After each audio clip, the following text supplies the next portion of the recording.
네, 우리 영상에서 보았지만 우리나라 무종교 비율이 아주 급격히 늘어나고 있습니다. 10대부터 30대까지 눈에 띄게 가장 두드러지게 증가했고 10대는 90% 정도 될 겁니다. 그리고 30대는 70%가 종교가 없는 무종교라고 답하고 있습니다. 이제 통합 측 보고에 따르면 저희 기록을 본 게 한 5년 지난 것 같은데 거의 한 5년, 10년쯤 된 것 같은데 통합 측에서 매년 교단에 보고하는 교육위원회에서 보고하는 그 조사를 보니까 주일학교가 없는 통합 측 소속된 교회 가운데에 주일학교가 없는 교회가 50%, 한 60% 정도 지금 아마 더 많을 것 같아요.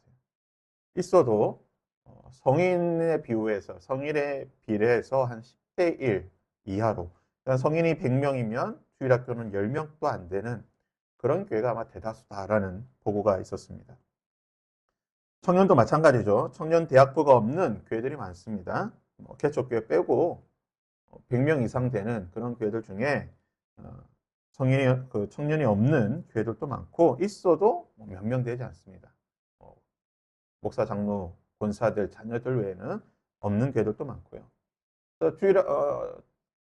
주일학교뿐만 아니라 청년대학부가 잘 되는 교회는 서울에 있는 큰 대형 교회들 아니면 지방의 큰 대형 교회들만 잘 되고 있고 성장하고 있고 그 외 나머지 교회들은 거의 청년대학부가 없다고 봐도 무관합니다. 이게 무슨 말이냐?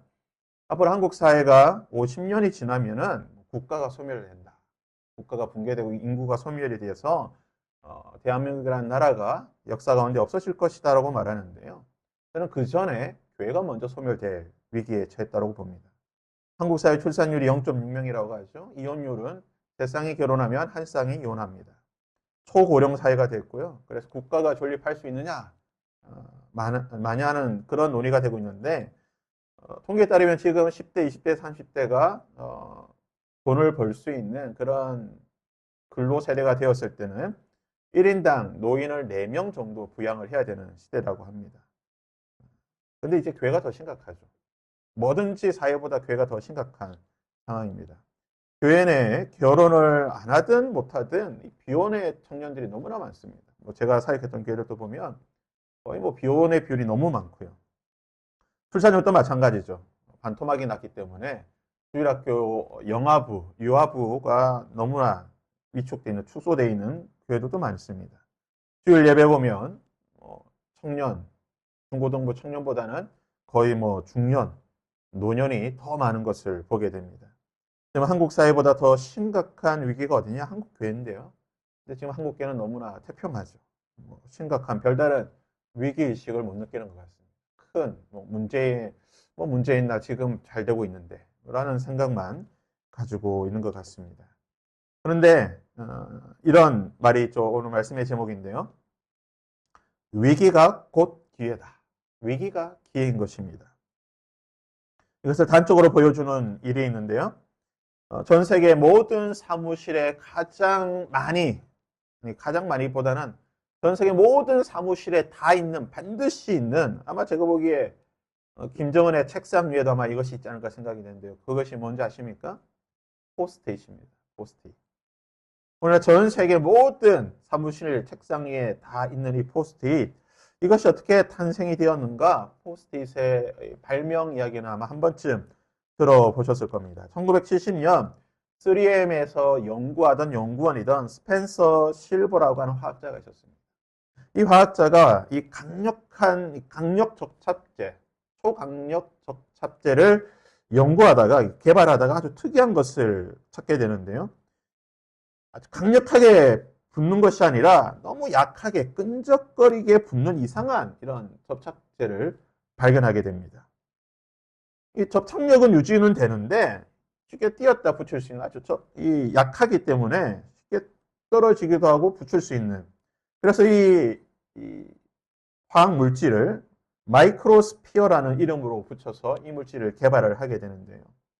이게 본드 같은 걸 만들려고 했는데 저는 제대로 성공 못하니까 이거 실패한 물질이다 이렇게 생각을 했는데요.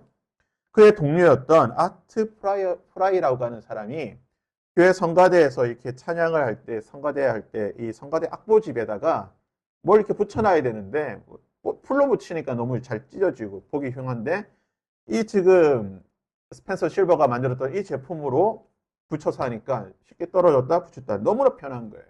그래서 이렇게 너무 좋은 물질이 있구나. 이걸 좀 더 연구를 해봐야 되겠다.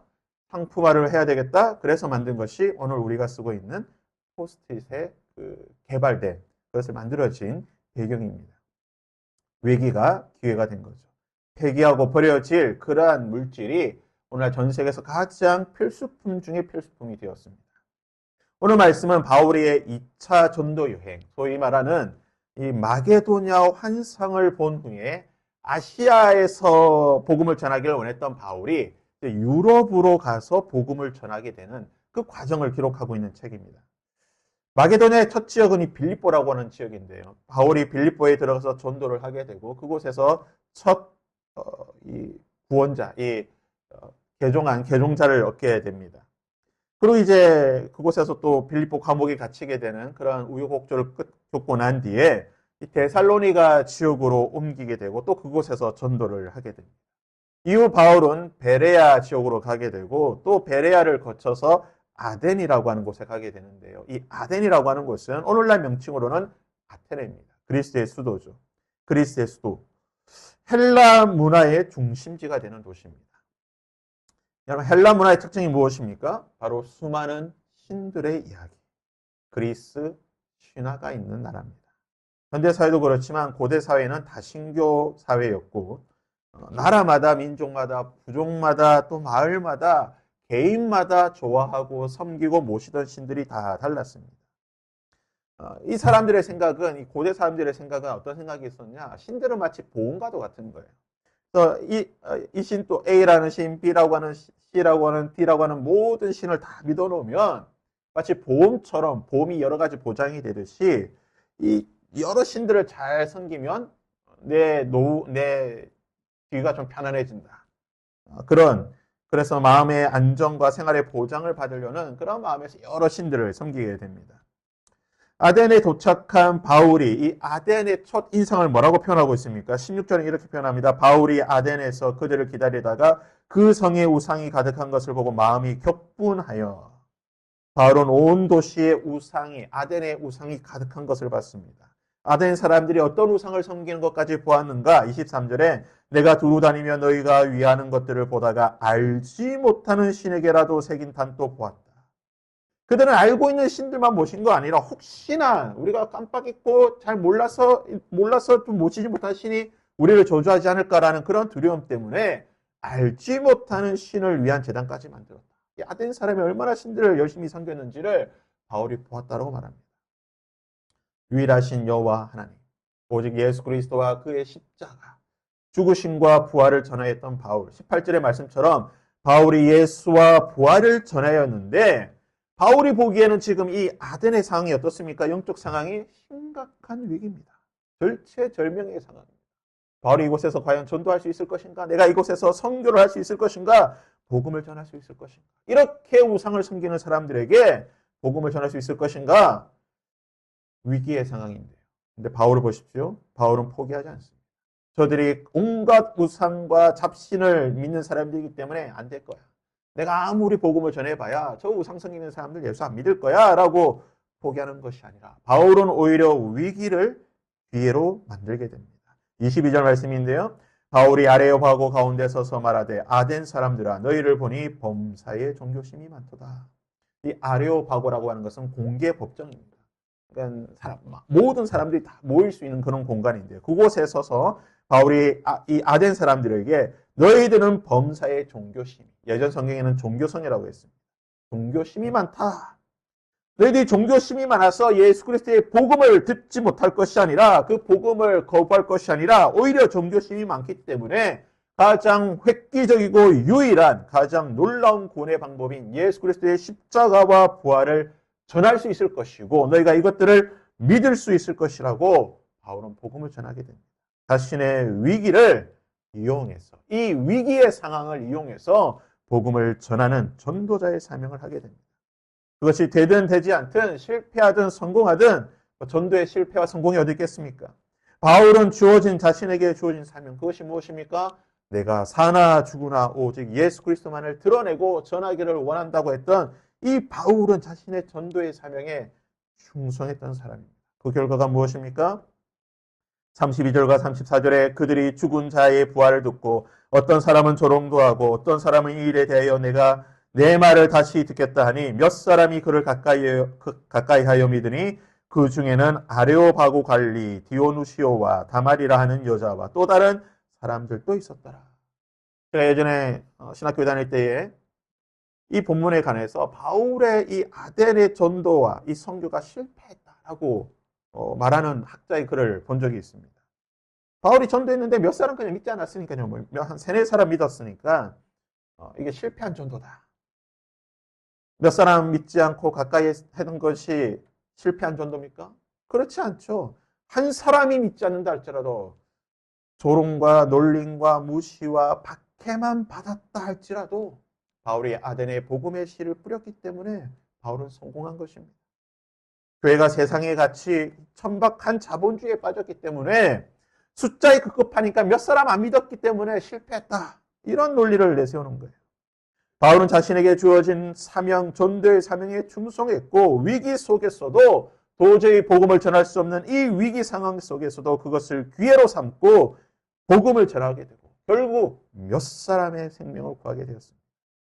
아까 영상에서 보았지만 우리나라가 종교를 전환하는 무종교에서 기독교, 기독교에서 무종교 이 종교를 전하는 비율이 전 세계 1위라고 합니다. 53%라고 합니다.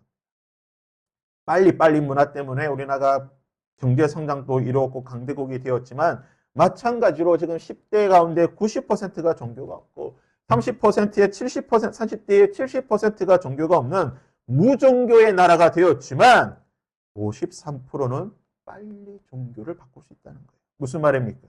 53%. 그 90%의 53%는 십자가의 복음이 예수 그리스도의 복음이 전해지면 그 십자가 앞에 무릎 꿇고 변화될 수 있는 가능성이 있다는 사람인 거예요. 30대의 70% 중에 53%는 예수 그리스도의 복음을 듣고 변화될 수 있는 가능성이 있다는 거예요. 십자가의 능력, 보혈의 능력, 성령의 능력, 예수의 이름의 능력에 변화될 가능성이 53%나 있다는 겁니다. 지금 한국교회는 위기입니다. 위기가 곧 우리에게 주어진 기회인 줄 믿습니다. 코로나로 인해 교회를 떠난 사람이 너무나 많지만 교회를 떠난 사람이 많기 때문에 그들 가운데 다시 돌아올 영혼들도 많다는 것입니다. 다시 돌아오게 해야 될 이 사명이 우리에게 있다는 것입니다. 오늘 우리 함께 찬양하며 기도하며 나갈 때에 하나님 우리에게 이러한 열정을 주시고 우리에게 지혜를 주셔서 바울처럼 이 사명에 충성하게 하여 주시고 하나님 53%가 돌아올 가능성이 있다고 하니 하나님 우리가 이 하나님의 십자가의 능력 예수 그리스도의 십자가의 능력으로 이 53%의 숫자가 하나님께로 돌아오는 일에 우리의 생명을 걸고 나갈 수 있는 우리의 삶이 될 수 있도록 우리 교회가 될 수 있도록 은혜를 베풀어 주옵소서. 우리 함께 이런 마음으로 함께 기도하고 찬양하며 하나님 앞으로 나가도록 하겠습니다. 우리 함께 찬양하겠습니다.